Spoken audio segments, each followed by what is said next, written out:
Loyola to be back here again in Dublin. And most should have arrived here 4 hours ago, but the plane was late, and then there were about 4,000 people going through immigration because I think there was a weather problem here in Dublin. And then all the planes landed at the same time. So then arrived here late, and then met with Father Chazel just downstairs before the Mass. So I didn't think he would wait the whole time, but he did. And so we were supposed to meet at 4 o'clock. We ended up meeting just a few minutes before Mass. And so today, a few considerations. And my Father and Son, Holy Ghost, Amen. Yesterday I sent a joking note to Father Chazel. He said that he wanted to meet with me and, and just discuss, since he heard I was going to be in Ireland today. I said, okay, a couple of days ago, I said, all right, fine. And then in the note I said, well, that Father Bellini is traveling to St. Mary's, Kansas, a place where I say the Mass and established a parish 5 years ago, Minneapolis, St. Paul, and Toronto. And I mentioned in a kind of a joking manner that he's there, just without communicating with us, but collaborating. The priest who said he was not going to travel and not going to go around, but he's going around to the places where I say the Mass and appears to be collaborating. But unfortunately, since our people were not informed in any way, none of our people were able to attend his Mass. And so none of our people attended his Masses. And so today he says, you say that we're collaborating. Of course, I did say those words, a little note to him, as a kind of a joke, because it says that Father Pfeiffer has jurisdiction all over the world, and Father Pfeiffer is the Pope of the world, and has great jurisdiction, authority everywhere, and travels everywhere. But we don't travel everywhere. And we don't do that. We stay where our people are. He told me this downstairs in Dublin, Ireland, in the Skyline Hotel where we say the Mass. His people are in the Philippines and Australia, which if you check your map is in a different part of the world than this one. So that he traveling to Ireland, traveling to the United States, traveling to Canada, traveling to Australia, traveling to the other parts of the world, is simply working with the people in his area. Father Pfeiffer traveling to the same places equals globe-trotting and having jurisdiction over all people on earth. So there is one rule for the Father Pfeiffer, and there's another rule for the other priests. And so, I say, well, that he says he's here collaborating, returning the favor of Father McDonald and Father Bellini, and that don't say that we're collaborating, because we have different opinions. We have different teachings. And then proceeds to say that, well, we don't really, you say that Bishop Williamson is in favor of the new Mass. And that Bishop Williamson is in favor of the new Mass, and I talked to Bishop Williamson, says Father Chazel, and I was satisfied with his answer. Why don't you go and speak with Bishop Williamson? So I told him, I said, well, 2 years ago, it was after when these troubles began to break out in an open way, I said to Bishop Williamson, I'll go and fly to Broadstairs and meet with you. We can discuss these things. And Bishop Williamson told me, if you come into Broadstairs, I will leave. I will not see you. So that's our last communication. Our last written communication, I told Bishop Williamson that if he was in any need or any great need, that I would be there to help him, and that I always remain a faithful son of him. And he wrote back that he was very offended that I said that, and doesn't see me as willing to do those things. And that was our last written communication. And then, since then, no written or verbal direct communication. I'm ready to meet with Bishop Williamson, of course, but he told me, don't come, I will not meet with you. Now then, Father Bellini told us a similar thing last year to Father Schuko and myself. I spoke with Bishop Williamson personally about what he says about the new Mass, and I'm satisfied with his answer. Well, what's the answer? After some time, we come to an answer. Father Chazel just tells me downstairs a few moments ago. Says, well, Bishop Williamson says that only the ignorant, those who are in invincible ignorance, benefit from the new Mass. So if they're in invincible ignorance, they receive a valid Holy Communion with the new Mass, and there's a valid new Mass, then the grace flows at that valid new Mass, and they receive the grace because of their ignorance. And this is the teaching of Bishop Williamson. Well, no, that's not correct. It's not what Bishop Williamson says. In fact, he says that the new Mass gives grace simpliciter. It does give grace. If there is a valid Mass, it necessarily gives grace. That's what he teaches. And a question that was posed to him in St. Mary's, Kansas, a year and a half ago, the bishop was asked, "You don't mean, Bishop, that we traditional Catholics, we people in this room, who know better about the new Mass, if we were to go to the new Mass, surely we would not benefit?" Bishop Williamson was paused for a time, then he said, "Why would you want to go?" And everyone laughed. And then he said, "Of course they would get grace because it's a valid Mass. Of course they would get grace because it's a valid Mass." So the answer is clearly, according to his teaching, you do get grace because it's a valid Mass. So we have two teachings. Father Chazel teaches that grace does flow in the new Mass. If the person is in invincible ignorance, he gets grace. If he is not in invincible ignorance, then he would not get grace. And we tell the people they shouldn't go to the new Mass. So we'll at least admit that Bishop Williamson has a different teaching. And that teaching is that it gives grace anyway, the new Mass.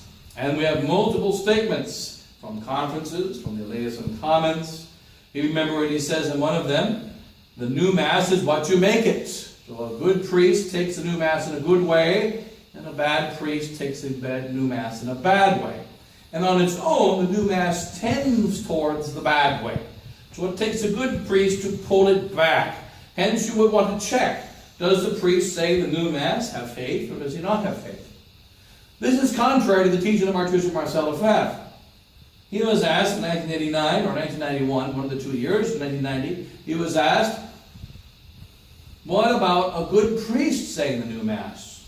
A conservative priest saying the new Mass? And he said, some of our priests are asking this question, said Archbishop Lefebvre. And I can't believe that our priests are asking this question. What if it's a good priest saying the new Mass? What if it's a conservative priest saying the new Mass? Then surely grace flows. It's not a question of the priest, it's a question of the Mass. The Mass is corrupted, the Mass is evil, and hence it doesn't matter whether a good priest says it or a bad priest says it. It's exactly the same thing as a good doctor, and we have our famous doctor in America called Dr. Kevorkian. Dr. Kevorkian was a doctor in Washington State, or actually maybe in Oregon, one of those two states, who was promoter of mercy killing. And he murdered people in the name of mercy. And now I think he ended up going to prison because of it, because it wasn't legal in the United States at the time. And so they called Dr. Kevorkian fed cyanide because he wanted to murder someone. Dr. Kevorkian could have had a younger doctor under him and be told, you give them these poisons, and in fact it'll cure cancer. Give them these poisons, and it'll make them feel better. So Dr. Kevorkian administers poisons because he wants to kill the patient. He tells another doctor to administer the same poison because he wants to save the patient. Now the doctor that administers the poison because he wants to kill the patient is a murderer. The doctor that administers the same poison because he wants to save the patient is a good man. Patient A, dead. Patient B, dead. Poison administered to the patient causes the patient to die. So if the doctor is a good doctor, then he kills the patient and goes straight to heaven. If he is the evil doctor, he kills the patient and goes straight to hell. So that you can administer poison believing that it's good, in which case you're subjectively pleasing to God. You can administer poison believing and understanding that it's bad, in which case you're subjectively an enemy of God, and God will judge you according to your knowledge. But in both cases, the poison is poison. Now the root of the problem is the belief that if I administer poison with ignorance, somehow the poison becomes good. It's like the spray of tradition that Father Chazel used to speak of back in 2012. Take an error of Vatican II, take a liberal statement that's really bad, put the tradition spray on it, and it becomes good. Well, this is the same kind of thinking. If we say that to do an evil act, an objectively evil thing, and to say that if we do it with a good intention, without sin, it's going to produce a good effect. This is an error. It's an error against teachings of dogmatic and moral theology. And it's an error that grew up in the last couple hundred years, especially just before and after Vatican II. That this idea that ignorance creates good. Now, St. Robert Bellarmine, St. Augustine, a good priest who does a very good explanation of it is the Father Joseph Clifford Fenton, a priest who wrote the American Ecclesiastical Review back in the 1950s. And it's a very good and clear explanation. It says, remember that ignorance, invincible ignorance. Obviously, if you're ignorant through your own fault, you're guilty of sin, because you aren't obliged to inform your conscience. But invincible ignorance excuses of sin. It doesn't give grace. It doesn't help you. It only excuses of sin. So that if I am invincibly ignorant that this poison kills a man, then I am innocent. Genghis Khan, for instance, as learned the other day, Genghis Khan's doctor told him, if you take mercury every day, you will live forever. So Genghis Khan took mercury. He actually lived for a long time. He was a pretty tough guy.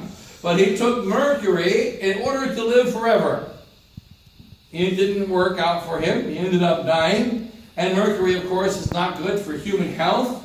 And the doses he took were harming him, and eventually it killed him.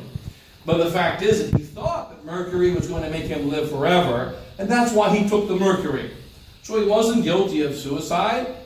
The doctor that gave him the mercury was not guilty of trying to kill Genghis Khan. Very similar to the doctors that fed Napoleon. They deliberately gave cyanide and other poisons to Napoleon in order to kill the disease. And in fact, it's the idea behind modern chemotherapy. Put in poison deliberately to kill the disease and let the patient recover. Now, if you give too much poison, you have, like Father Hannah, my pastor, used to always say, the operation was a success and the patient died. So maybe the operation was a success and killed the disease, but the patient died from the operation. Hence, it wasn't really a success. So he said we have a difference of opinion. A difference of opinion. And he says, and we don't collaborate. Father Chazel said, remember, we do not collaborate. So don't say that we collaborate. And we cannot collaborate. Because you, Father Pfeiffer, believe you have jurisdiction all over the world. I said, I don't have jurisdiction. And we believe in our territorial jurisdiction, our territorial supply jurisdiction. And I told him, you can't have territorial supply jurisdiction. Only the Pope can give you territorial jurisdiction. If you do that, you're setting up a schismatic church. We are simply responding to the needs of the faithful and giving them the true faith and the true sacraments. So a little, discussion about the battle of the faith here, and that we have to recognize. He said, if we really believe in territorial jurisdiction, then people shouldn't go to our mass. I established the parish here in Dublin. I established the parishes in England. Established the parishes in the United States with the resistance. Now the Father Bellini is coming in. Father MacDonald is coming in. Bishops and Deasos joining in the scene. And they're going to places wherever we are seen to be the strongest. And then having our people leave us. And then he said, but Father MacDonald says, wherever Father Pfeiffer comes to say the Mass, the people go to our Mass before and after he leaves, they stop going to our Mass. But leaves out a minor detail. And that is that I don't tell the people to leave the Mass of the Father Chazel and so on. I don't tell them to do that. And furthermore, I'm the one that established the parishes and goes and says Mass there regularly. And they're the ones that came in and took people away who no longer go to our Mass. And then they say that, for instance, I established a parish in St. Mary's, Kansas. We get 100 faithful in the parish. Now 50 of them leave and go with Father Zendeas. And they say, well, the other 50 people no longer go to our Mass. That's called not being honest. I say Mass there for 5 years. The parish builds up to about 100, 120 people. And about 3 or 4 years in, then Father Zendeas comes in, takes away about 50 or 60 people, and then says, see, those 60 people stop going to our Mass. It's called backwards thinking. not being honest. But why is it that the people don't go to the Mass? I don't tell the people not to go to the Mass of these priests who we must call now the false resistance. I haven't told them that. But the people on their own have done that, many of them. Why? Because they're not clear in their teaching. And that the teaching is not clear about what's wrong with the new Mass, what's wrong with Vatican II, and particularly in our case here, the errors of Bishop Williamson, which people are believing. It's a fact that people are arguing in the last 2 years within our resistance movement, within Catholic tradition, about the goodness of the new Mass. The new Mass that they're never even going to attend. Why are they arguing about the goodness of the new Mass? We have always said for 50 years, or 40 years since 45 years since this new Mass came into being, we have always said this new Mass is intrinsically evil. This new Mass causes souls to go to hell. This new Mass should be avoided. It is harmful to the bishops and the priests and the faithful who celebrate and attend this Mass. And the proof is that over the last 50 years, 1 billion Catholics, 90+% of them no longer believe the teachings of the Catholic Church. And a great percentage of them, more than half, no longer even attend even the new Mass. And they don't go to church on Sundays. And more than half of them are explicit in their contrary to Catholic teachings, such as most Catholics today do not believe the Pope is infallible. Most Catholics today, including Catholics who go to the Latin Mass, do not believe the Catholic Church is the only unique source of salvation. They don't believe in the dogma that outside the Church there is no salvation. That's just a fact. This fact was not a fact before the new Mass. It is a fact afterwards. This fact was not a fact before Vatican II. It is a fact afterwards. And since Vatican II and the new Mass affected the entire Church, if it is true that the new Mass and Vatican II are the problem, we should see this problem in every diocese. We should see this problem in every religious order, in every country, in every city. And guess what? We see the problem in every diocese, in every city, in every country, throughout the entire world. And the problem can be precisely traced back to Vatican II says. The Holy Father of today says. We can trace back these errors to Vatican II, to the errors that came after Vatican II. What's the answer? Well, you say that Bishop Williamson likes the new Mass. I didn't say that Bishop Williamson likes the new Mass. He does say there are things bad about the new Mass. He does say that it causes trouble to souls. He does say that it's a danger. But he does not say that it is intrinsically evil. Therefore, it can both be a danger and a good. It can both be a danger and a good. It's like a wife. A wife that says to her husband, I hate you, I want you dead, I don't like you, you make me mad. These are negative things. But a wife is like a cat. So that one day she says that, and the next day she says, I love you, and you're okay. So when she says, I love you, and you're okay, these are positive things. When she says, I hate you, you're not okay, these are negative things. And we will find that the woman that says, I love you, is very often the same one that says, I hate you, and also the same one that says, I don't love you today. We can have a divergence of statements amongst human beings. So to say something positive does not mean I can never be negative, and to say something negative does not mean I can never be positive.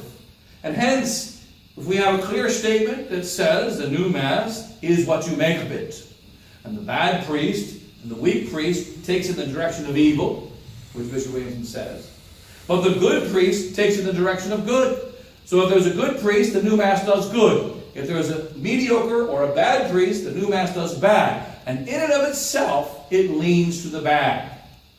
So this could be the case. But these statements do not mean the new Mass is intrinsically evil. Archbishop Lefebvre is very clear. We learned in the seminary, when I was in the seminary, Father Chazel was in the seminary, Bishop Williamson was our rector, we learned that the new Mass is intrinsically evil. That it doesn't matter whether it's a good priest that celebrates it or a bad priest that celebrates it. It is the Mass that is bad, and therefore if a good priest celebrates it, we have to tell that good priest, you need to stop celebrating it. You need to step away from that new Mass, which is harming your soul.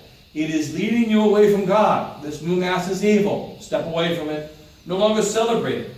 You must step away from the new council, which is not good. Now, when we talk about the practical side of our little resistance movement, the great pariah, and the one evil individual who must be avoided at all costs is Father Pfeiffer. Well, why is that? It's not always clear. Some say it's because he thinks he has jurisdiction all over the world. And yet, Father Pfeiffer continues to say, we don't have any jurisdiction. We're following the teaching of the church. We follow the call of the faithful. Right now, a faithful is calling me to say Mass in Germany. I'll try to come and say Mass with them on the way back on this trip. Why am I going to Germany? Because the local priest is not going to go. Won't help them. So the local priest won't help them, then I will try to help them. I may not be able to, but I will strive to. Being asked to go to Nigeria. Haven't gone to Nigeria yet. Father, when are you coming to Nigeria? If other priests are willing to go there and take care of those sheep, let them go there and take care of those sheep, provided they have the true faith. I'm following the rule of the Society of St. Pius X, laid down by Archbishop Lefebvre, and as we are familiar with the priests of the Society of St. Pius X, we respond to the call of the faithful in this time of crisis. Our first desire is that other priests who are clear in the teaching of the truth follow them, teach them. But we have today, for instance in Australia, tomorrow I fly to Australia, and in Australia there are faithful who don't accept that the new Mass can give grace. They don't accept that there are miracles in the new Mass.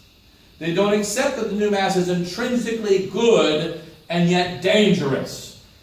See, in order to say this technically and correctly, the teaching of Bishop Williamson and many other priests is, technically, the new Mass is extrinsically evil, the new Mass is dangerous, and in accidental ways it is evil. But essentially it's good.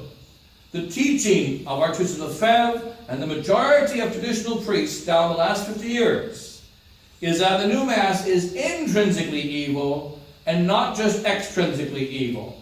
So, if, for instance, you could have, as an example, if we celebrate this true Mass, it's a good Mass. But if we have an ugly chalice, if we have ugly vestments, burlap vestments, if we have bad symbols on the vestments, like, for instance, upside down pentagram or a peace symbol or other bad symbols, these things are bad, but they don't make the Mass evil. If the vestments be evil, the vestments are evil. We should remove the evil vestments. If the decorations are evil and symbolize the devil or symbolize some false religion in some way, these things are bad and they should be removed. This is an extrinsic evil. The Mass itself, the Latin Tridentine Mass, is good. The Latin Tridentine Mass is not to be thrown out. Remember they say don't throw out the baby with the bathwater. So if the bathwater is bad and dirty, don't throw out the baby. Throw out the bathwater. And then replace with clean water. So if we have a true Mass which has ugly vestments, which have bad symbols on them, a true Mass which has other ugly things that are truly offensive to God, the Mass itself remains good, but the extrinsic things are bad. In general, you should stay away from that Mass because you don't want to be with those external bad things. But because it's intrinsically good, there may be exceptions in which you can actually attend that Mass. There can be exceptional circumstances where you'll be allowed to attend that Mass. However, if it's intrinsically evil, that is, it's an evil rite of Mass, then there are no circumstances that justify the attendance. Now remember, when you go to a wedding or to a funeral, you're not attending the Mass. You will be called materially or passively participating in a marriage or in a funeral. You're not actually attending the Mass. But to actually actively attend the Mass and pray at the Mass, this can never be allowed. It's always wrong. If you know it's wrong, then you will be guilty. If you don't know it's wrong, then you will be innocent. But in both cases, it harms your soul. The belief that invincible ignorance does good is at the root of the problem. Invincible ignorance does not do good. If invincible ignorance benefited the soul, the most charitable thing we could do is don't ever tell a Nova Scotia Catholic that the Nova Scotia was bad. Because once you tell him it's bad, you remove his invincible ignorance, and now he's guilty. But if you leave him in invincible ignorance, he benefits from the Mass. So the very worst thing you can do is tell him the truth. This is a demonic principle. When the missionaries in Canada, as we mentioned many, many times, went to the Indians of Canada and saw them dying of starvation on the ice, on the lakes of Canada, every year, dying of starvation, they did not know that there was fish beneath the ice. And that if they drilled a hole through the ice, there was breakfast, there was lunch, and there was dinner, and they didn't need to die of starvation. They didn't know that. Their ignorance did not save them from death. Their ignorance was not beneficial to them. They died within 3 feet of food, and they may have saved their souls because they did not starve themselves to death by committing suicide. They were not guilty of the sin of suicide, but they still died. What does a missionary do? Do you realize there's fish beneath the sea ice? Now, what if an Indian says, I don't care, I don't want to eat the fish? Then he dies and goes to hell. But what about the other Indians who are also hungry?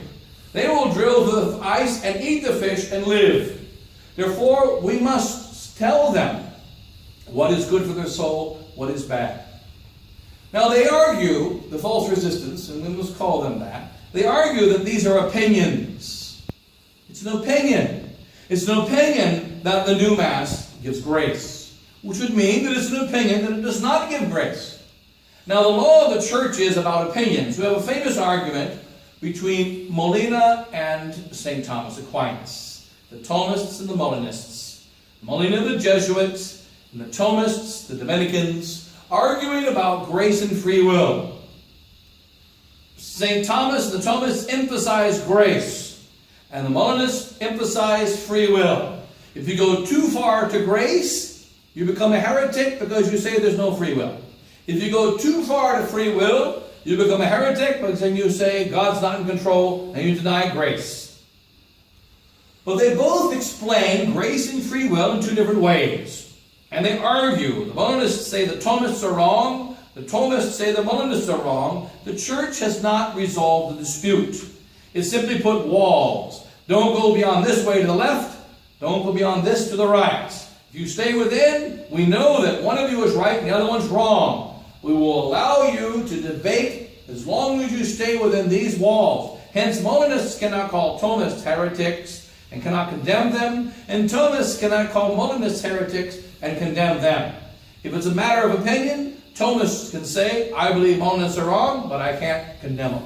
And Molinists can say, I believe that Thomists are wrong, but I can't condemn them. So if it is truly a matter of opinion, Father Pfeiffer and Father Hugo and Father Cardozo and Father Raphael, etc., of all these priests who say, no, the new Archbishop Marcel Lefebvre, the new Mass is intrinsically evil, harms souls, and can never be justified. Can never be justified. If that's an opinion, and the other opinion is it can be justified, then they have no right to condemn us because it's an opinion. He says, I will not collaborate with you. We will not collaborate with you, and it's none of your business, said Father Chazel earlier, if we go to St. Mary's, which is my parish, and go to Minneapolis, and go to Toronto, and so on. It's none of your business, because we don't collaborate. But you shouldn't come to our quote-unquote territory. Why is it that they have special rules, and they can do whatever they wish, and it's all good, but I have other special rules, and I can't do anything, and it's all bad? The fact is that the people that they're going to St. Mass for in St. Mary's, Kansas, are specifically the people that go to our Mass. Trying to get those people to leave our Mass, and when they're not there, they go to the mainstream society. Many weeks, Father Hugo and I come in St. Mass in St. Mary's, Kansas, and they're not there. They don't usually see Mass on Sunday in that particular parish. The people who go to Father Zendejas' Mass, now Bishop Zendejas' Mass, they go to the mainstream society Mass. They don't go to our Mass. Why is it they don't do that? Because we don't collaborate. So it's acceptable to go to the indulged Mass. It's acceptable to go to the mainstream society Mass whenever the false resistance is not there. But it's not acceptable to go to Father Pfeiffer's Mass, or Father Hugo's Mass, and Father Raphael's Mass, and anyone associated with us in one way or another. Why is that? The reason really is that it's truly a matter of doctrine. that we have a divergence of doctrine. One doctrine teaches that there's this idea of some kind of jurisdiction. Father Chazel has some kind of interesting idea about this half jurisdiction. It's jurisdiction that's half jurisdiction, and that there's the Pope has some kind of a quarantined jurisdiction. And so there's some kind of a middle jurisdiction. So there's jurisdiction normal, and then there's quarantine jurisdiction, and then there's supplied jurisdiction. And then this supplied jurisdiction can involve territory. When we know that's not right. Supplied jurisdiction is for the necessity of the salvation of souls. It can only be personal and not territorial. And it is a response to the grace of souls who need Christ. And we have the right to go to souls that call for the true faith, call for the true Mass. Not only do we have a right to do that, if we're able to do it, we have an obligation in charity to do so. And so, and as St. Thomas Aquinas tells us, the obligation of charity is greater than the obligation of justice. So in any case, you know that, and I kind of prepared earlier today a different sermon, but because of talking to Father, I can't even remember what it was. And we can't remember what it was because of the what do you call it, on St. Ignatius, our beloved situation of faith. But we must stand firm for the truth, practice faith and charity. And he says, Father also says, he is morally certain, as an opinion, that Pope Francis is truly a heretic. And I say no. I don't say that Pope Francis is a heretic, and according to the definition of heresy, we cannot say that he is a heretic. So we have a difference of opinion about whether Pope Francis is a heretic or not. And I remind them, remember, Father Pfeiffer is supposed to be the judgmental evil one. You guys are the nice guys. So don't disappoint us by being more mean than Father Pfeiffer. That's really bad. So, but he said, no, I'm morally convinced that Pope Francis is a heretic. That he's a real heretic. So I would say no, he's not. He cannot be called a heretic according to the definition of the law and moral theology and dogmatic theology of the Church. For the simple reason that we say, odiosa sunt res regenda. It's a simple but important principle of canon law of judgments in the Church. Odious things must be judged most strictly. What that means is, if there's an excuse, punishment doesn't apply. If there's an excuse, you can't condemn someone. Now, what is the excuse that would say that Pope Francis is not actually a formal public heretic? The excuse is, every doctrine that Pope Francis teaches happens to be contained in Vatican Council II, published in a city called Rome. The teachings that he has can be found amongst many of the 5,000 bishops of the Church. The teachings that he has are in conformity with Pope Benedict XVI and Pope John Paul II, who came before him. And he can say, my teachings are the teachings of the visible Church. He is wrong, but he has an excuse. The excuse is, I am not teaching contrary to the visible Church. I am teaching in harmony with the divisible Church. And hence, as Catholics, we are obliged to do two things. We are obliged to say, what you are teaching is heresy. That is, the error you're teaching is contrary to the teaching of Christ, and it is heresy. No Catholic can believe it and be faithful to our Lord Jesus Christ. Then we must also say, but we don't accuse you of being in personal mortal sin, because there's an excuse. He was trained modernism in his seminary. He was trained modernism as a young priest. He taught modernism with his fellow modernist friends, all of which belong to Catholic visible churches. And he is promoted in his teaching by visible Catholics. God knows the grace that he has received, but it is most clear on the one side, that which Pope Francis teaches is against Christ. Therefore, it must be condemned. That which Bishop Fillet teaches is against Christ. Therefore, it must be condemned. That which Bishop Williamson teaches in these matters of new Mass and freedom of saving your soul, whatever you think feels good for you to save your soul, is against Christ. Therefore, it must be condemned. But we don't go from that condemnation to the condemnation of the individuals due to the confusion of the Christ in the church. We let God do that judgment, and He will do that judgment in His own time.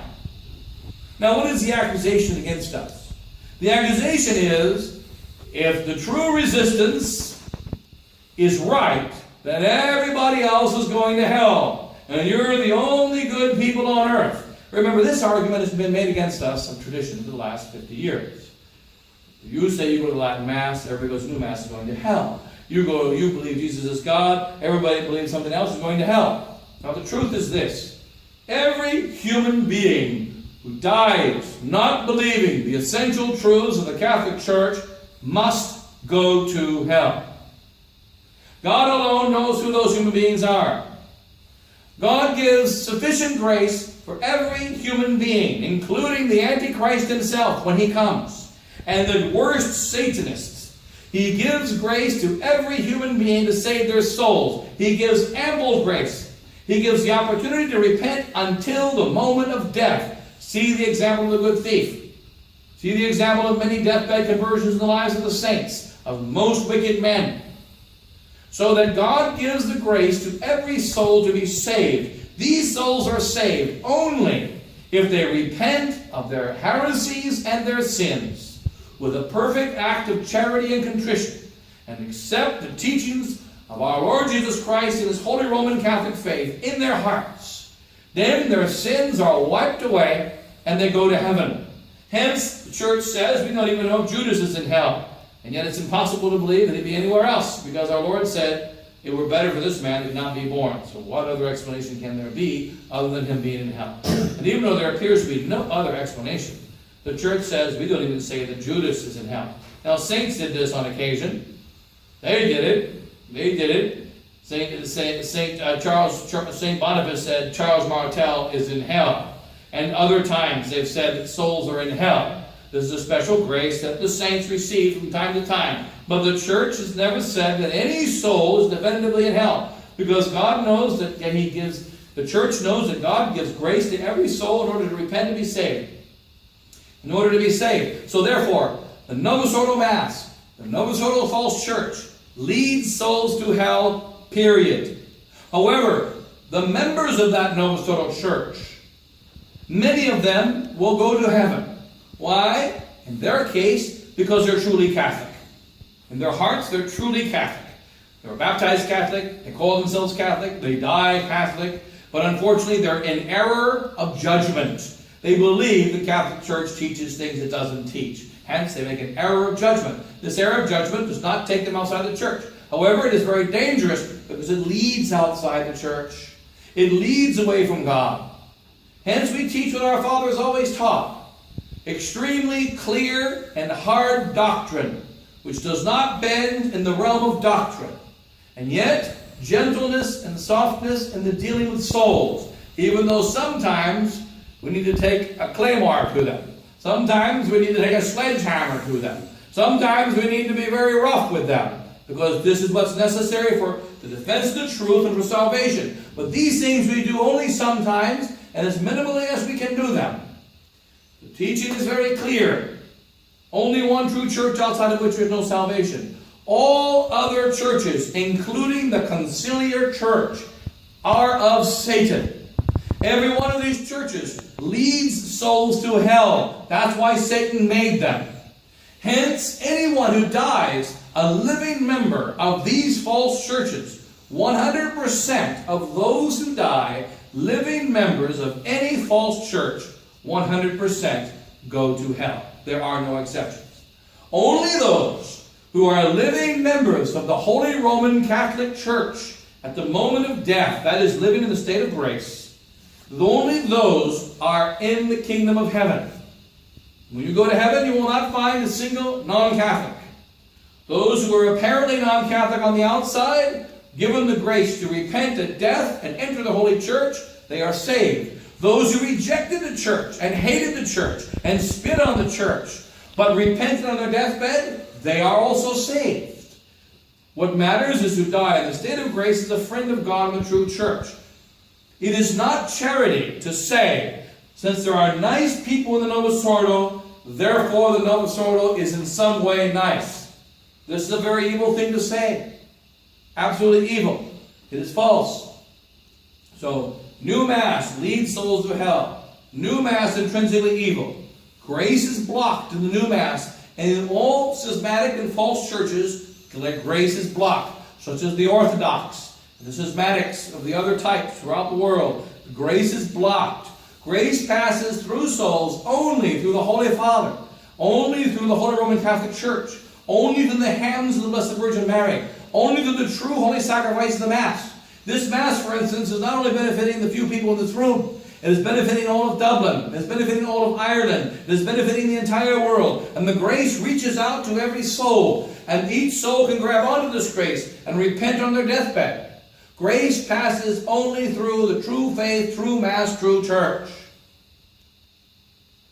Now, if it is opinion that this is not true, then they have no right to condemn us, but simply to express that they have a different opinion. We claim that the opinion that grace can flow through any non-Catholic thing is a false opinion, contrary to the teachings of Christ, and cannot be held as an opinion, and therefore must be condemned.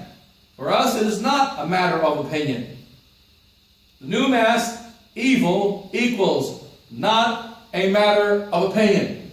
It equals a matter of faith. I don't need to wait for the Pope to make a declaration that says the new Mass is evil in the year 2933 AD. I must deal with the new Mass today and recognize that the teaching of that new Mass is contrary to St. Paul, that the practice of that new Mass is contrary to our ancestors. Therefore, it must be rejected. I don't need to wait for the decree of the Pope, and I must tell souls they must step away from it. This is what we have to do. And so, because of this, considered too hard, too judgmental, must be condemned. So, in any case, stand firm for the truth, be clear in the teachings of our Holy Church, and that, we must persevere. Our Blessed Virgin Mary will protect us, and we must continue with the truth, and stand firm for it and with it, and ask our Lord and Lady to protect us. And we'll close that. God bless you all. In the name of the Father, and the Son, and the Holy Ghost. Amen.